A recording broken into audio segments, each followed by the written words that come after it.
Hi everyone, Vlad here for another video.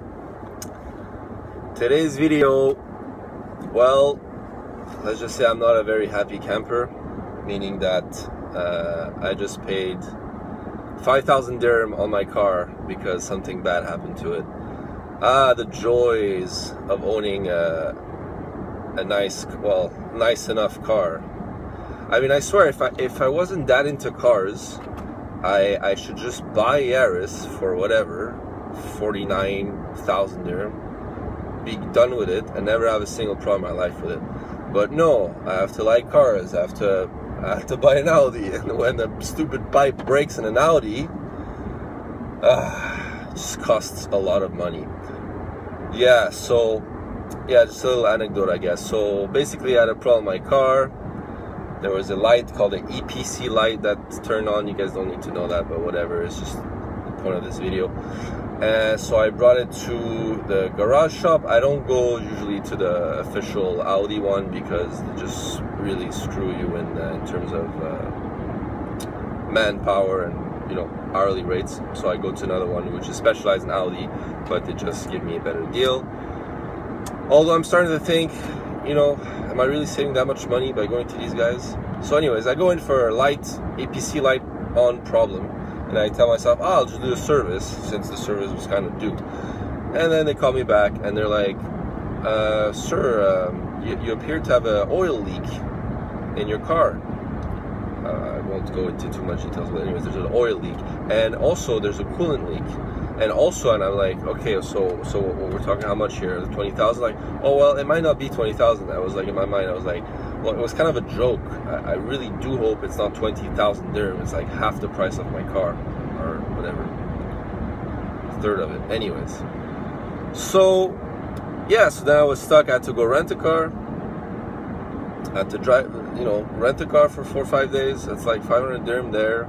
Then I had to drive back there, so that's taxis I'm taking. Plus the problem, turns out there was a lot of problem with the car. So I told him, listen, let's just fix the most problematic ones. And because there's another problem, like they replaced like a whole steering pump or something, and it's like 7,000 dirham, and it's just a pain. It's just like a band-aid. You just want to rip it off right away. So yeah, this is my owning a premium car problem vlog, I guess. I don't even know what I'm gonna name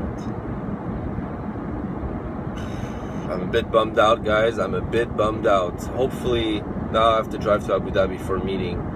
Hopefully nothing happens. I just don't want issues in my car. It's just a pain to fix it, and then renting a car, and then this and that.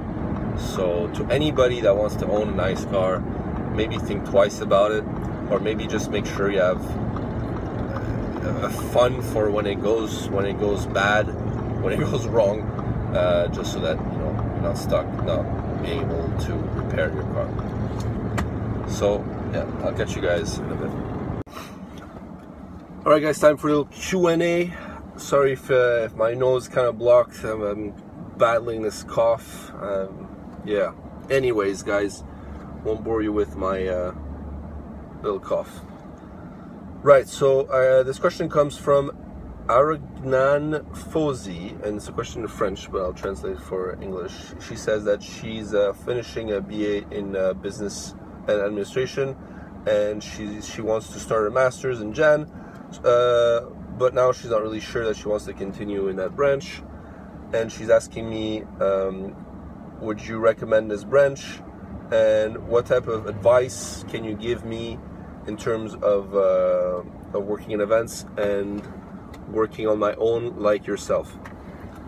Well, my advice, trying to keep it plain and simple, is definitely finish your BA in business admin. I think that is kind of your passport to to branch out into other fields, whether you're into marketing, whether you're into communication, whether you want to branch into events.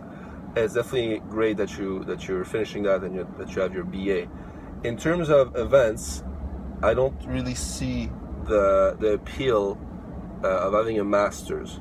not to say you shouldn't do it, but if you want to be in events or in that particular field, comms or marketing, you don't really need masters. A BA is more than enough, because afterward, what becomes your sort of your business card is the number of events and the scope of the events that you worked on.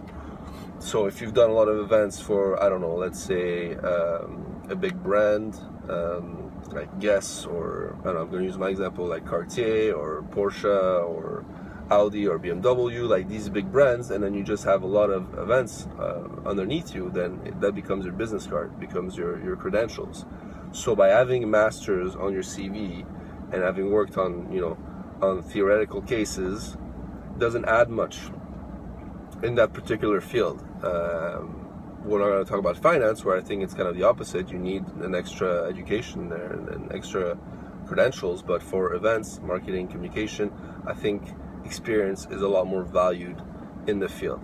Again, as I've always said in all my videos, at the end of the day, it's contacts that really helps you get the job that you want.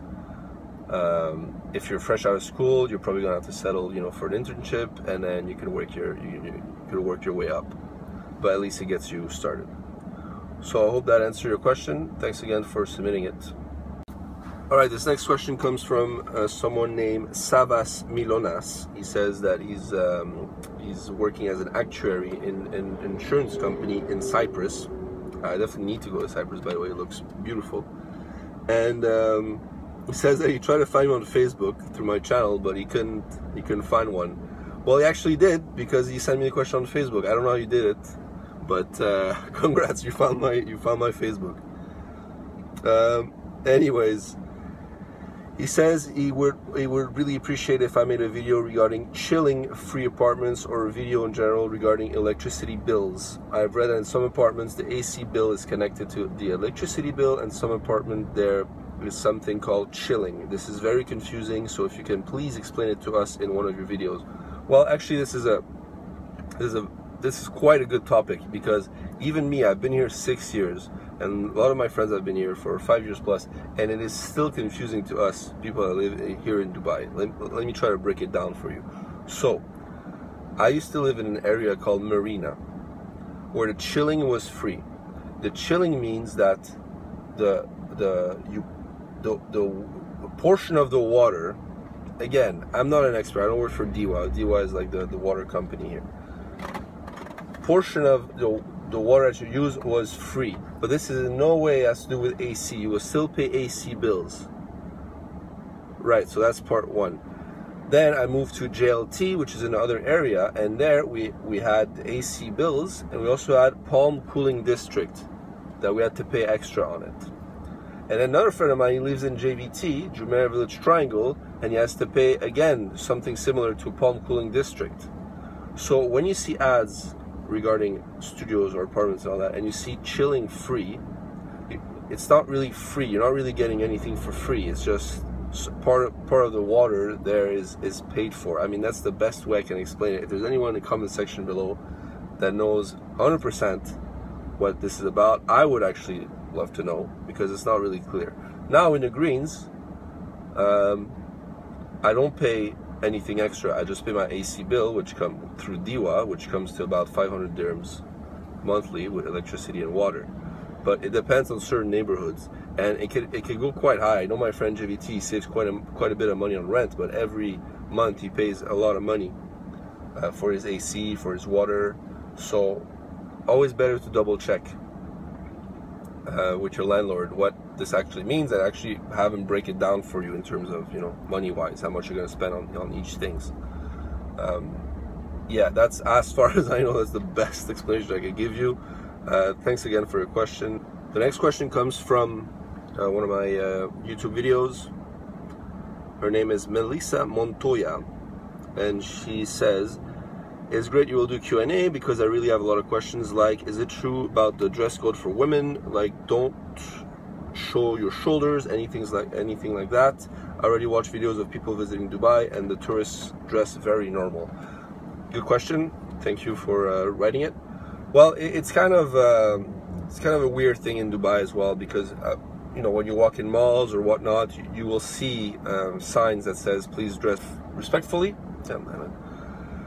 Respectfully, but then you will see, typically it would be like, you know, not to sound biased or anything, but you would see the women, the Muslim women covered, and then you would see like Russian tourists or whatnot be like kind of in a mini skirt and shoulders showing and arms showing, everything showing really. In some cases, it even for me as a Canadian, you look at you might be a bit underdressed even if you were in a country back home. But the rule of thumb here is to use your judgment and try to use your smart judgment. Obviously, if you go to big malls and all that, try to be respectful of the culture. Try to not show too much skin, or try, you know, if you just went to the beach and you go to the mall, obviously don't be silly. Wear clothes that you would normally wear out in the street, out in public. Regarding covering shoulders and all that, not really. Again, it's a gray zone, you know. You never know if you're gonna fall on that police officer that's a bit too by the book, or that he gets offended for whatever reason. But in general, if you use your common sense, you'll be fine. There's no real law that enforces women to cover their shoulders, or there's no real law that enforces women not to wear, like, you know, below the knee or higher up the knee skirts and all that. So again, the gray area of Dubai. I never seen any one of my friends, you know, get arrested or like ticketed for that. It's just yeah, just use your common sense, really. Thanks for the question.